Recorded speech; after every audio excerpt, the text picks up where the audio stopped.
¿Cuánta gente necesitada observamos día a día? A nuestro alrededor vemos gente muy necesitada. La cuestión es que generalmente la enfocamos ¿por cuál tema? La necesidad. Por la parte económica, ¿cierto? Enfocamos siempre la necesidad por la parte económica. Y no es sino mirar este tema de las migraciones. Si uno ve por acá cerquita, muy en nuestro país, como puente para ingresar a tan anhelado sueño americano, vemos personas de regiones muy lejanas. Y uno se queda, pues yo me quedo asustado cuando veo gente de Haití, de Asia, de África, tratando de dar ese salto. Y en los últimos tiempos hemos visto mucho a los hermanos del vecino país de Venezuela, ¿cierto? En gran cantidad. Y de verdad que las cifras que uno observa a través de las personas que han llegado y que llegan diariamente ahí, es alarmante la cifra. Entonces uno dice, uy, cuánta necesidad. Y aquí en la ciudad, pues, hombre, es cuestión de mirar a las comunas. Y miren que se convive en la misma ciudad, gente en el poblado Laureles, de pronto con otras oportunidades, pero gente muy necesitada. Pero realmente, ¿qué es lo que necesitan esas personas? ¿Se han llegado a preguntar qué es lo que realmente necesitan? Ahora, no ellos. En general, la persona cuando está necesitada, realmente, ¿qué es lo que necesita? Y de pronto ese es un tema que a nosotros como creyentes nos debe interesar y de pronto pedirle al Señor que nos dé la forma de mirar qué es lo que realmente necesita una persona. Y la otra gran pregunta es, bueno, ¿tenemos algo nosotros para ayudar? ¿Tú tienes algo para ayudar a las personas? ¿O estás esperando tener un poco más para entonces ahí sí ser generoso? Porque a veces esperamos y a veces nos decimos, no, voy a tener una mejor posición para ayudar. Pero recordemos entonces que desde el punto de vista económico lo pensamos así, pero la gran pregunta, bueno, ¿y qué tenemos nosotros para dar? Y la porción de la palabra hoy el Señor creo que nos regala un tema profundo para que analicemos si realmente tenemos algo para dar o si realmente no tenemos algo para dar. Los invito, hermanos, para que vamos al libro de los Hechos y nos ubicamos en el capítulo 3. Hechos, capítulo 3, vamos a ubicar en los primeros 6 versículos del libro de los Hechos. Y leo la palabra: Iglesia, en el nombre del Padre, del Hijo y del Espíritu Santo. Amén. Pedro y Juan subían juntos al templo a la hora novena, a la de la oración. Y era traído un hombre cojo de nacimiento, a quien ponían cada día a la puerta del templo, que se llama La Hermosa, para que pidiese limosna de los que entraban en el templo.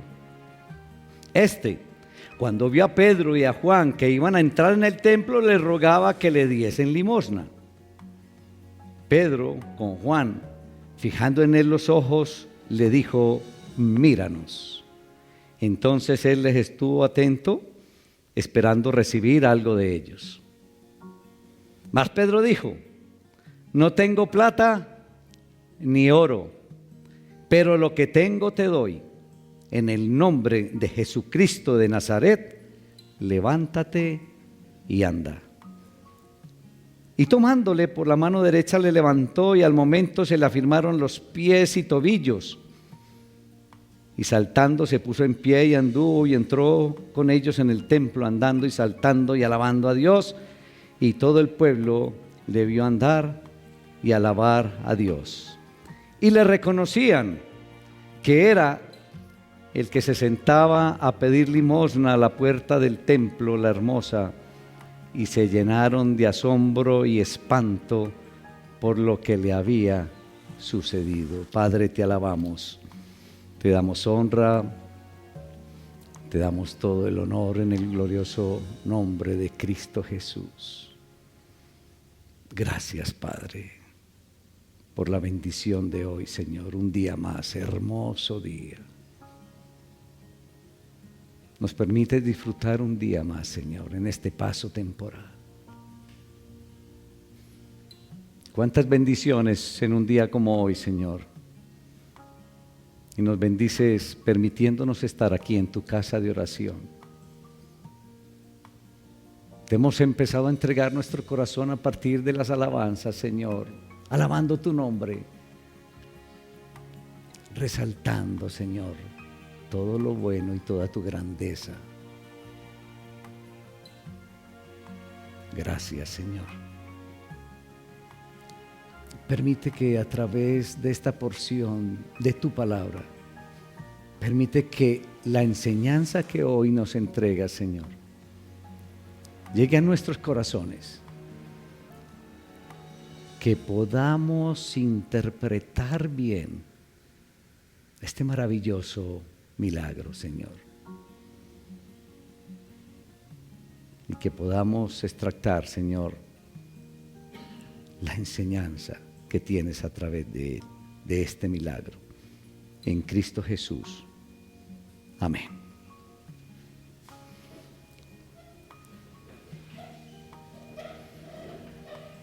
Habíamos anotado que íbamos a leer hasta el versículo 6, pero leímos hasta el versículo 10, que de pronto nos entregaba un poco más de información. Pero con el mensaje de hoy, con la porción de la palabra del día de hoy, cada uno de nosotros va a salir convencido que tiene mucho para dar. Cada uno de nosotros va a salir en esta mañana con el convencimiento: tengo mucho para dar. Cuando uno ya se ubica en la época aquí de este milagro, los cristianos de aquella época, a pesar de la fe que tenían en Jesucristo y a pesar de las nuevas actividades propias que tenían, porque cuando uno va a Hechos, al capítulo 2, versículo 42 al 44, uno observa ya el comportamiento nuevo, las nuevas actividades que tenían ellos. Ellos vivían en unidad, ¿sí? Iban a la iglesia, oraban, compartían el pan, compartían las oraciones, compartían lo que tenían, recibían las enseñanzas de los apóstoles, es decir, estaban viviendo en una verdadera comunidad. Pero a pesar de todo ello, no se habían separado totalmente de las tradiciones. Seguían pegados a las tradiciones del judaísmo, y cosa que les costaría bastante, hasta que las mismas experiencias, lo que vivían día tras día en su recorrido, y la voz del Espíritu Santo, entonces les fueron indicando ya cosas muy, muy diferentes, y les fueron indicando otra cosa. Y créanme que es que una de las dificultades que ha tenido el ser humano a través de la historia es despegarse de la tradición. Y lo podemos ver en el pueblo judío. ¿Y qué pasa hoy? ¿Qué pasa hoy? Estamos pegados a la tradición. Mira, mi madre, que amo con todo mi corazón, ¿qué me dice? No, mi hijo, es que así me enseñaron. ¿Y qué? Yo a esta edad, ¿qué voy a cambiar? Así me contesta mi madre. Pero ¿de cuántas personas nos recibimos esa respuesta? Pegados a la tradición, pegados a lo que culturalmente nos levantaron y nos transmitieron. Pero en la porción de hoy vemos a Pedro y vemos a Juan, ojo, según su costumbre, según la tradición, que subían ¿a dónde y a qué? Subían al templo a la hora para hacer algo especial. ¿A qué iban? A orar. Subían a la oración, es lo que vemos ahí en el versículo 1. Por tradición, entonces, los judíos elevaban las oraciones en la hora tercera y en la hora novena. Entonces, hablando en castellano, eran 9 de la mañana y 3 de la tarde. Todos ellos subían y acudían numerosamente al templo para estar allí entonces presentes durante esas horas de oración oficial. Entonces nos cuenta la porción que el milagro de hoy ocurrió precisamente a la puerta del templo llamada, ojo, muchas personas creen que el templo era el que se llamaba La Hermosa. No, era la puerta. Lean correctamente. ¿Cómo dice? Claro, la puerta del templo. Entonces, ¿quién era la que se llamaba la puerta? ¿Quién era la que se llamaba La Hermosa? La puerta, ¿sí? O si no, ¿cómo diría? El templo, ¿cierto? Que se llamaba, ¿sí? O pasaron la puerta del templo que se llamaba. Miren que es la puerta, la cual... Entonces, la puerta era la que se llamaba La Hermosa. Y Pedro y Juan, entonces dice la palabra que cuando estaban atravesando o pasando la puerta, les llamó la atención entonces un hombre cojo de nacimiento que hacía una actividad. ¿Qué era lo que hacía el cojo de nacimiento? Pedía limosna. Eso es totalmente claro. Pero este milagro, hermanos, provee una evidencia de que el don del Espíritu Santo es válido, pero que también el don del Espíritu Santo es real. Porque, ¿qué hizo el pueblo? ¿Qué le pasó al pueblo cuando vio tremendo milagro? ¿Qué dice en el versículo 10? Ayúdenme, por favor. ¿Y qué pasa? Se llenaron de asombro y de admiración. Cambiamos esa palabra espanto por una palabra más conocida, más agradable. Se llenaron de asombro y de admiración. Tremendo esto. Pero creo que el evento que nos entrega el Señor en la mañana de hoy, más allá de ser un milagro, de ser algo maravilloso, creo que eso era una señal, una completa señal, en la que podemos ver que un panorama físico, es decir, del mundo real, puede transformarse o llevarnos al mundo espiritual. Eso es lo que podemos ver ahí. Entonces, por este panorama, lo mismo que un hombre puede sanar físicamente, también, o una persona puede sanar físicamente, también esa persona entonces puede sanar espiritualmente. Es lo que podemos ver a través de este milagro. Y cuando uno ve este milagro, inmediatamente se le viene a uno a la mente, mis hermanos, señales similares hechas por nuestro Señor y Salvador Jesucristo. Recordemos simplemente una de ellas, la sanidad del ciego de nacimiento que encontramos por ahí en Juan capítulo 9. Bueno, y muchos otros. Pero también ahora en el templo, como también lo hizo Jesús, los oficiales judíos. Ojo, esto es bien interesante. Los oficiales judíos no podían negar el milagro. Esas personas que se inclinaban a no creer, porque ellos se inclinaban a no creer, a no aceptar esta verdad, mis hermanos, no podían negar.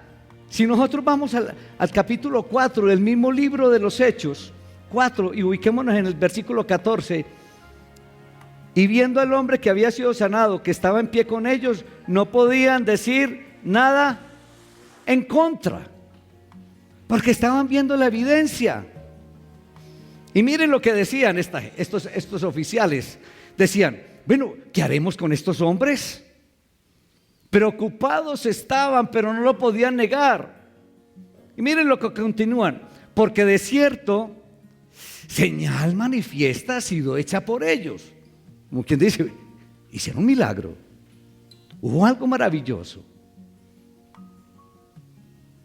notoria a todos los que moran en Jerusalén. O sea que lo vieron, ¿quiénes? Todos los de Jerusalén. Y no lo podemos, miren bien qué cosa tan espectacular. ¿Qué decían estos hombres que se negaban a creer? ¿Qué decían? Y no lo podemos negar, tremendo, vean. Miren la evidencia tan clara que encontramos aquí en las Sagradas Escrituras de un milagro como este. No lo podían negar porque lo vieron. Todo Jerusalén lo vio. Entonces, llegamos a hablar un poco de los milagros Y este milagro entonces nos enfrenta con la cuestión de los milagros en la época de los apóstoles. Pero cuando uno mira y observa la perspectiva de Lucas, no solamente desde el Evangelio, sino aquí en los Hechos, estos milagros son importantes porque manifiestan que aquella iglesia era algo más que palabras.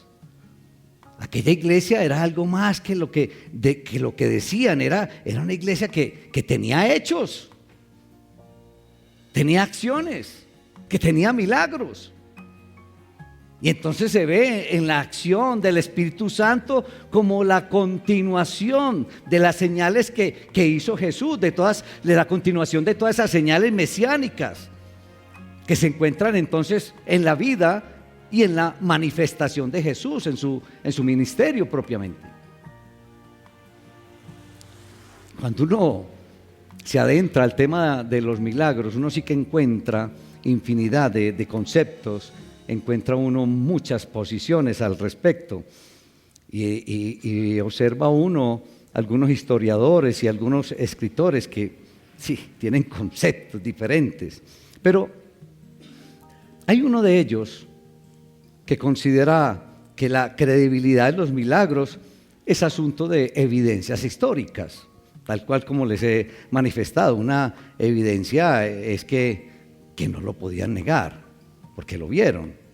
Entonces podemos afirmar a través de este escritor que la verdadera defensa de los milagros es la interpretación, es saber recibir la interpretación, hacer la interpretación para poder recibir la enseñanza misma.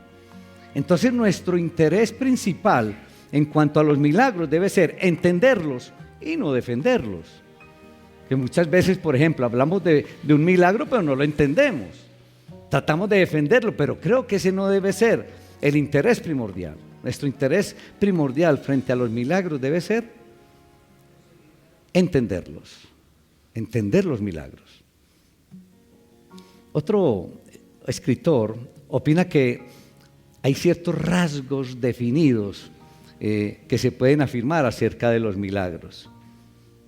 Y entonces dice, en primer lugar, dice que los milagros sucedieron, que se dieron, que son un hecho. Por ejemplo, en cuanto al caso de la sanidad del cojo que nos entrega hoy el Señor, y leemos ahí en el capítulo 4, versículo 16, que los líderes religiosos sabían que tenían que aceptar este milagro porque no lo podían negar, lo vieron totalmente, como ya lo manifestamos anteriormente. Y los enemigos del cristianismo del primer siglo hubieran sido los primeros en negar los milagros, que hubieran, sí, miren qué papayazos si realmente eso no fuera una realidad. ¿Qué harían los enemigos del cristianismo? Negar los milagros, pero no lo podían negar como lo podemos observar aquí en 4:16 de Hechos. No lo podían negar porque no tenían argumentos para hacerlo. Y el segundo rasgo definido en los milagros es que uno podría preguntarse en cuanto a los milagros, ¿cuándo dejaron de acontecer los milagros? ¿Se ha hecho usted esta pregunta? ¿Cuándo han dejado de hacerse los milagros? Porque entonces uno ve muchos milagros a través de esa época, pero entonces una pregunta podría ser esa, bueno, ¿y cuándo dejaron de suceder pues? Y ante esa pregunta se han hecho muchas sugerencias, se han dado muchas sugerencias.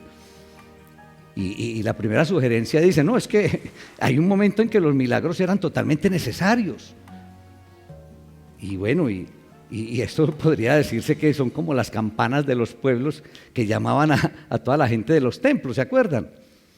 Nosotros vivimos en La Estrella y todavía sentimos las campanas, créanme. Al principio, recién pasados, eso me retumbaba, porque es que me despertaba muy temprano. Pero bueno, es posible que hubo un momento en que los milagros eran necesarios. Y en ese tiempo quizás eran necesarios por la garantía de la verdad. y del poder del mensaje mismo, del mensaje cristiano que estaba en esa etapa inicial. Entonces, claro que eran necesarios. Y digamos que otra sugerencia en cuanto a ese interrogante de cuándo dejaron de acontecer, sería que en ese momento en que ocurrían, se unían, digamos, dos circunstancias especiales. La primera era que estos hombres, estos apóstoles, vivían y habían tenido una intimidad personal con el Salvador. Eso creo que es irrepetible, que estos apóstoles tuvieran esa relación tan directa y tan personal con el Salvador Jesucristo, mis hermanos. Eso no se nos puede olvidar. Y la segunda circunstancia especial era que, digamos que había una expectativa general, podríamos decir que había una atmósfera de expectativa en la que las mentes de los hombres estaban dispuestos a aceptar cosas, a aceptar cualquier cosa. Y la fe entonces surgía a plenitud en esa época. Y estas dos cosas entonces iban a producir, mis hermanos, lo de la experiencia de los apóstoles y lo de esa atmósfera de expectativa que se producían entonces efectos únicos, se produjeran efectos únicos. Uno encuentra en la palabra, ahí en Juan, por ejemplo, que dice: estos principios de señales hizo Jesús en Caná de Galilea y manifestó su gloria, y sus discípulos creyeron en él. ¡Qué belleza! Ahí en Juan capítulo 2, versículo 11. Y sus discípulos creyeron en él. Ahí cuando uno observa ahí en el capítulo, en el Evangelio de Juan, siempre se llama señales a los milagros del Señor. Y en el resto del Nuevo Testamento, entonces, que denota milagro, maravilla, siempre entonces va unida a ese término señal. Pero el tema de si son verdaderas o no, las narraciones de milagros o no, tiene que ser contestada finalmente con una respuesta no solo de fe, sino de eventos históricos de lo que Cristo había hecho. Entonces, fe en Cristo, pero eventos históricos de todos los milagros que hizo Jesús. Una fe que experimenta, una fe en la que podemos ver el poder a través del cual muchas maravillas, grandes maravillas se hicieron. Entonces, yo creo que la pregunta realmente no debe ser, bueno, ¿dejaron de acontecer los milagros? Sino que yo creo que la verdadera pregunta que debemos hacer es, ¿de veras ha dejado de haberlos? ¿Qué creen ustedes? ¿De veras ha dejado de haberlos? Iglesia, nuestra vida es un milagro. Que tú puedas ver es un milagro. Que tú puedas respirar es un milagro. Que tú puedas escuchar es un milagro. Que tú puedas hablar y hacerte entender es un milagro. Que tú puedas caminar, desplazarte y estar aquí en una mañana es un milagro. El poder de abrazar a alguien y expresarle el sentimiento y de poder decirle te amo y eres muy importante para mí es un milagro. El poder de sentir, el poder de esos sentimientos en uno tan profundos que uno no tiene palabras para expresar. Ayer estábamos celebrando el primer añito de mi nieto, hermanos, y uno no tiene palabras para expresar el amor tan grande que uno siente por ese, como le digo yo, por ese muñeco tan hermoso. ¿Qué palabras va a tener uno para expresar lo que uno siente? Pero todo eso es un milagro. ¿Cómo así que han dejado de ocurrir? Día tras día vemos milagros, vemos maravillas del Señor. Pero es una verdad universal, iglesia, que Dios no hace para los hombres lo que estos pueden hacer por sí mismos. Entonces, hermanito, no esperes que Dios haga lo que tú debes hacer. Eso te lo debes llevar en tu corazón. Día tras día debes tener esa claridad. Hay cosas que tú debes hacer. Entonces no esperes que Dios haga lo que debes hacer tú. Dios sigue haciendo milagros, iglesia. Y muchos milagros. Milagros maravillosos. Para un creyente todavía hay milagros por todos los lados. Ahora son milagros. ¿Cómo se ven? Si tienes ojos para ver, los ves. Pero Dios sigue haciendo milagros día tras día. Pero retomemos el tema de la limosna, que fue el que nos llevó también la porción de la palabra de hoy. Porque había un cojo de nacimiento, dice la palabra. Un cojo de nacimiento que pedía limosna y que entonces particularmente le rogaba a Pedro y a Juan que le dieran una limosna. Eso era lo que estaba haciendo este cojo de nacimiento. ¿Cuánto puede valer una limosna, iglesia? ¿Cuánto puede valer? ¿Algunas monedas quizás? Cuando alguien nos pide una, con certeza que no nos está pidiendo mucho, pero algunas monedas, esta otra moneda que otras personas piadosas dan, entonces pueden ir sumando y sumando. Pero nadie, sin embargo, hermanos, se va a quedar sin comer por dar una moneda, una limosna. Pero a través de esta porción de la palabra debemos notar que Pedro ni Juan no tenían ni una moneda. Mire que si hubieran tenido una moneda, quizás le hubieran dado la moneda y algo más y lo otro, pero no tenían. Dijeron, no tengo plata ni oro, no tengo nada, pero de lo que tengo te doy. Pero eso es lo que podemos extractar aquí, que Pedro y Juan no tenían una moneda. No tenían la moneda de 200 para dar, hermanos. No la tenían. Sin embargo, Pedro y Juan tenían algo valioso, tenían un tesoro. Y que no era dinero propiamente. Pero eran ricos porque tenían un gran tesoro en sus manos, tenían un gran tesoro en su corazón.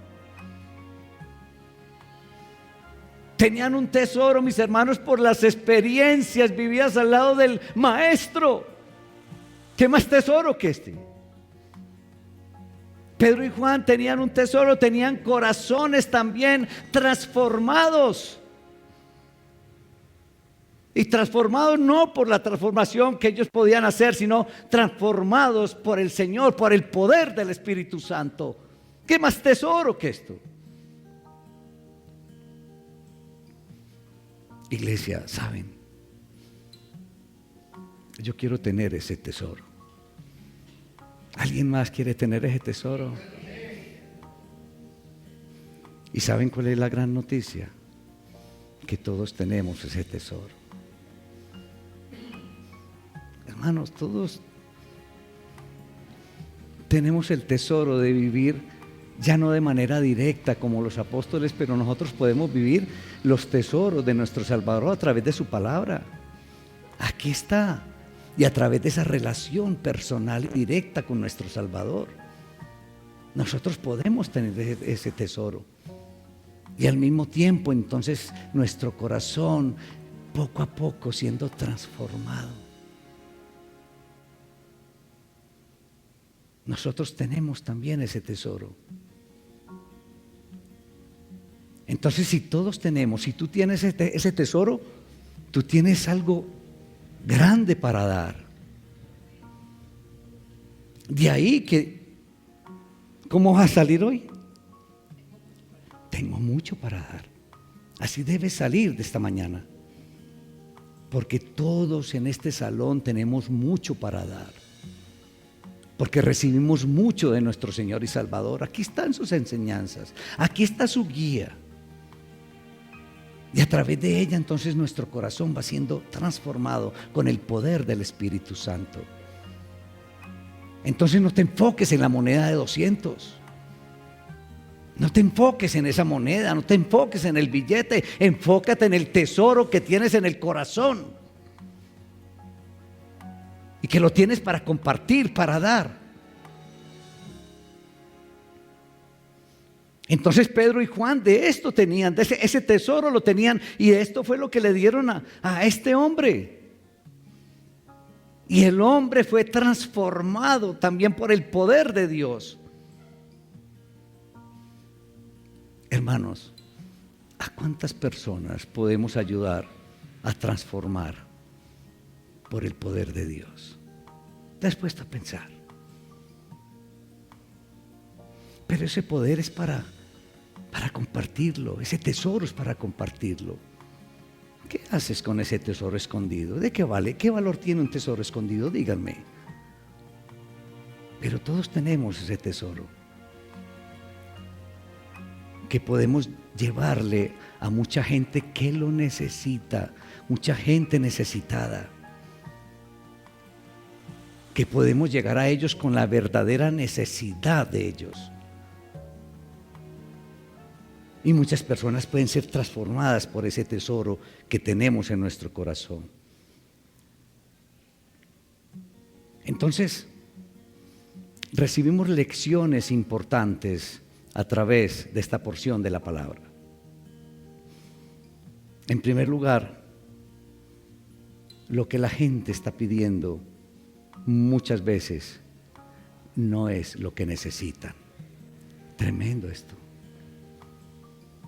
Muchas veces lo que la gente está pidiendo no es lo que necesitan. Es una enseñanza profunda que podemos extractar de acá. ¿Por qué? Porque es que cada uno de nosotros le da prioridad, digamos, al mundo que uno tiene, al propio mundo. Y elabora entonces sus peticiones de acuerdo a su propia realidad y a su propia voluntad. Es así. Entonces lo que pedimos, sin embargo, no es lo que necesitamos. Eso lo debemos tener muy claro. No solamente a nivel personal, que lo que yo pido no es lo que necesito, sino las personas a nuestro alrededor, lo que de pronto a gritos están pidiendo, es posible que no sea lo que necesitan.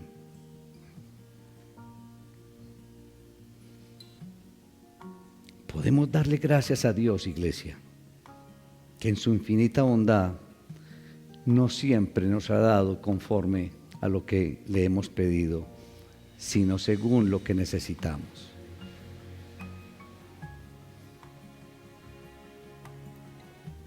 Nos enfocamos a veces pidiéndole tanto por un empleo. A veces el Señor se demora en otorgarlo. ¿Por qué será? A veces le pedimos quizás por nuestras aspiraciones o necesidades sentimentales, pero ¿será eso lo que necesitamos? A veces lo que le pedimos al Señor y nos lo concede nos hace daño, porque generalmente nos separa del Señor. A veces le pedimos por un estudio, lo concede y es lo que nos separa del Señor. ¡Qué contradicción! Como creyentes, iglesia, como siervos del Señor, también es importante entonces, ojo, discernir las peticiones que otros nos hacen, para saber entonces qué es lo que realmente necesitan, qué es lo que realmente piden. Eso es bien importante y hay que orarle al Señor. Que como creyentes entonces, aquellas personas que llegan a nosotros, digamos, con una necesidad, clamando por algo, que el Señor, con el poder del Espíritu Santo, nos dé la claridad de percibir qué es lo que realmente necesitan. Porque recuerden lo que dijimos ahora, todos de acuerdo a nuestra realidad direccionamos nuestras peticiones, pero es posible que lo que necesitamos es algo diferente. Entonces roguémosle al Señor que cuando esas personas se acerquen, podamos entonces discernir qué es lo que realmente necesitan esas personas. De ahí que muchos de alguna manera podemos estar al frente de grupos, o podemos estar al frente de instituciones, o bueno, podemos estar al frente de familias, podemos estar al frente de otras personas de alguna manera. Entonces, no debemos conceder entonces todo lo que los nuestros nos pidan, sino que debemos buscar y dar lo que el Espíritu Santo realmente nos dirija, nos muestre. Siempre poner en oración para que el Espíritu Santo nos muestre lo que, en el caso de familias y entornos, nos muestre lo que realmente necesitan. Nos equivocamos bastante a nivel familiar en cuanto a conceder muchas cosas materiales, pero nos debemos preguntar, ¿es lo material lo que necesita mi hijo, mi hermano, mi familiar? ¿Qué es lo que realmente necesita? Y en segundo lugar, el pasaje nos deja otro importante principio, otra importante enseñanza. Y es que debemos movernos con lo que tenemos. Debemos desenvolvernos con lo que tenemos. Y esto inicialmente parece muy obvio. Algunos de ustedes dirán, no, pues este pastor descubrió el agua tibia. Pero créanme que esto es profundo. Esto es muy profundo. Debemos movernos con lo que tenemos. Porque a veces nos quedamos quietos, ¿esperando qué? Esperando tener. Pero de aquí podemos tratar, bueno, movámonos con lo que tenemos en el momento. La verdad es que demasiadas personas, instituciones, ojo, y congregaciones, iglesias, no hacen muchas cosas porque se quedan pensando en los recursos que no tienen. ¿Sí? No tenemos, entonces no inician nada. ¿Ustedes se imaginan a Juan y a Pedro? Cuando este personaje les pide una limosna, no tenían. ¿Ustedes se imaginan entonces si Pedro y Juan, en lugar de hacer lo que hicieron, se hubieran puesto bien tristes, bien carilargos? No tenemos nada. ¿Ustedes se imaginan esto? Que hubieran salido con esa frustración de no tener la moneda de 200, que hubieran salido tristes y renegando por la falta de recursos con que contaban en ese momento. No tenían ningún recurso. ¿Se imaginan a Pedro y a Juan con esa actitud? A lo mejor hasta podrían haber ingresado al templo entonces para hablarles de lo importante del dar y de la generosidad. No, nos pidieron, allí no tenemos. Qué importante es dar y la generosidad. Hubieran podido optar por esa opción, ¿o no? Pero miren qué bonito. Tenemos que movernos con lo que tenemos. Iglesia, ¿cuántas veces nos hemos quejado? ¿Cuántas veces nos hemos lamentado porque no tenemos los recursos necesarios para ayudar a otras personas? ¿Cuántas veces te has lamentado? ¿Cuántas veces te has quejado porque no tienes la forma de ayudarle a alguien? Yo creo que a todos nos ha pasado eso. ¿Cuántas veces hemos escuchado a pastores lamentándose que no tienen los recursos necesarios para el ministerio? Iglesia, yo lo hice. Yo me quejé. Hasta que el Señor me tapó la boca un día.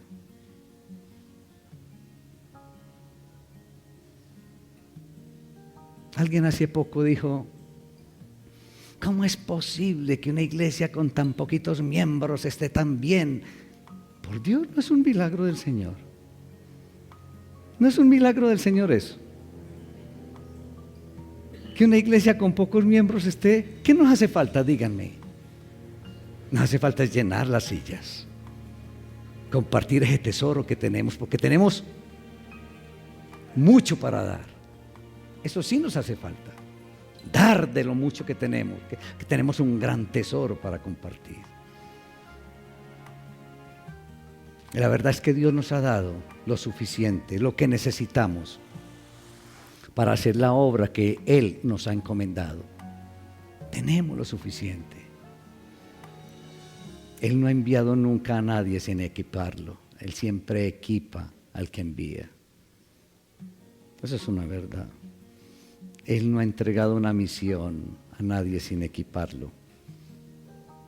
Él nunca entrega una misión sin entregar lo que se necesita.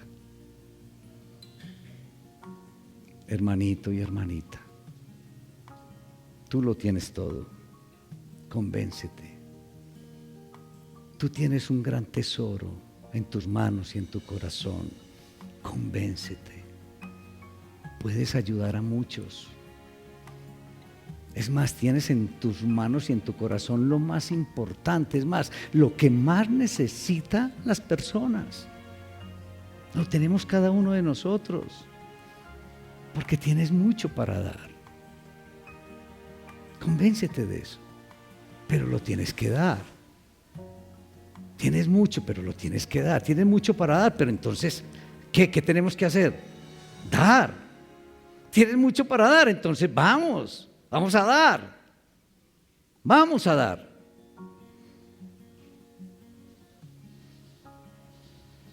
Iglesia, lo que necesitamos, o más bien lo necesario, no siempre cumple con los requisitos que establecen los hombres para hacer la obra. Si Dios muestra un proyecto, los recursos están. Si en tu corazón Dios coloca un proyecto o algo para hacer, Él te va a proveer los recursos. Tenlo por seguro. Si viene del Señor, no de tus propias ideas. Pero con todas las cosas en el reino,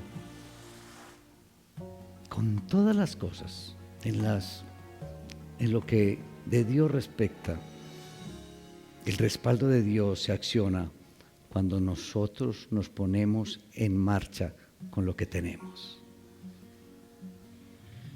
El apoyo de Dios, el respaldo de Dios llega cuando ve en palabras nuestras, cuando ve que nos ponemos las pilas, cuando entramos en acción, viene el respaldo del Señor. Eso ténganlo por seguro, hermanos. Como dijo un personaje, y al principio quizás hicimos una pregunta, de pronto estamos esperando tener más para poder empezar a dar. Y creo que es un gravísimo error. Con lo que tenemos debemos entrar en acción. Y un personaje dijo, aquel que no es generoso con lo que tiene, ojo, aquel que no es generoso con lo que tiene, no hace más que engañarse a sí mismo al pensar que sería generoso si tuviera más. Entonces, ¿qué vas a esperar? ¿Qué vas a esperar para ser generoso? ¿Qué vas a esperar para dar? Hoy el Señor nos está diciendo a todos que tenemos mucho para dar. No esperes a tener más, porque te estás engañando si consideras que teniendo más serías más generoso. Convéncete de algo, hermanito y hermanita. Tienes mucho para dar.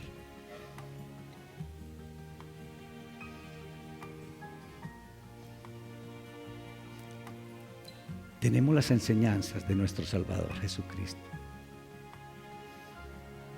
Si día tras día seguimos sus huellas, seguimos sus consejos, seguimos su voluntad, y aquí hay una experiencia propia, yo diría que tan viva como la que vivieron los apóstoles al lado de nuestro Señor Jesucristo, nosotros la podemos vivir.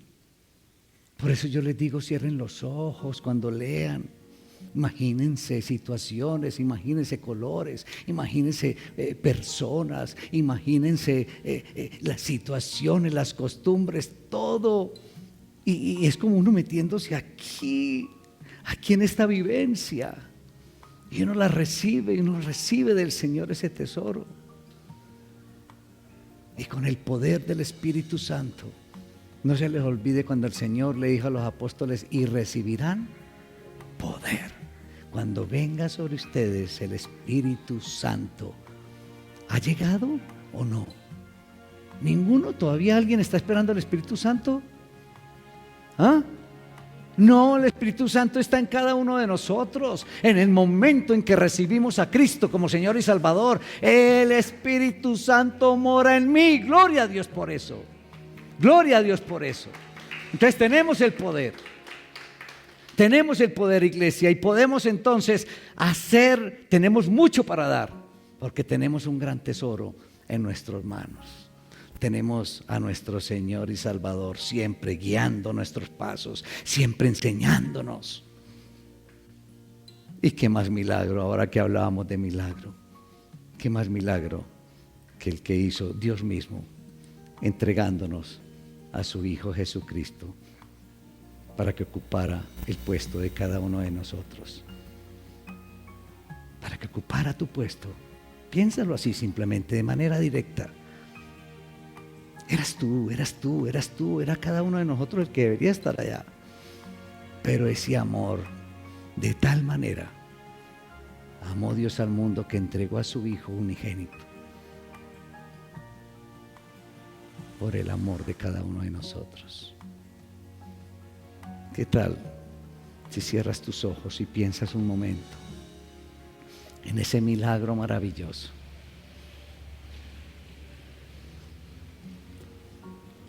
De nuestro Señor y Salvador Jesucristo, que ocupó el lugar de cada uno de nosotros para perdonar nuestro pecado. El último cordero inmolado, aquel que no conoció el pecado, se hizo pecado por ti, hermanito y hermanita. Se hizo pecado por ti. Y entonces el soberano creador ya nos mira a todos nosotros bajo la lente de Cristo. Entonces ya por la fe en lo que Cristo hizo en la cruz, ya el Señor te ve justo, es decir, te ve ya sin deuda por el pecado. ¡Qué maravilla, Señor! ¡Qué alivio! Qué alivio yo sentirme ya sin esa carga del pecado, Señor, sin merecerlo. Dile al Señor: gracias. Gracias, Señor, que me quitaste ese peso de encima.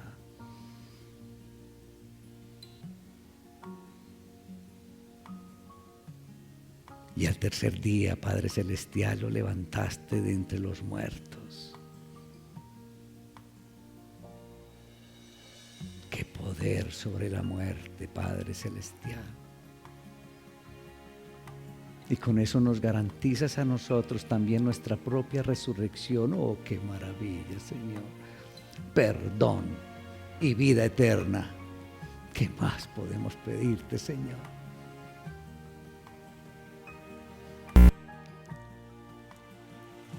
Y nosotros hoy hablando de tesoros, Padre. Tenemos un tesoro en nuestras manos para compartirlo, Señor. Que ese tesoro que hemos recibido, muchos allá afuera es lo que necesitan, Señor. Hoy salimos con la convicción de que tenemos mucho para dar. Tenemos un gran tesoro, Señor. Ayúdanos, Señor, a no enfocarnos en esa moneda de 200. No, tenemos un gran tesoro, Señor. Y eso viene de ti, Padre.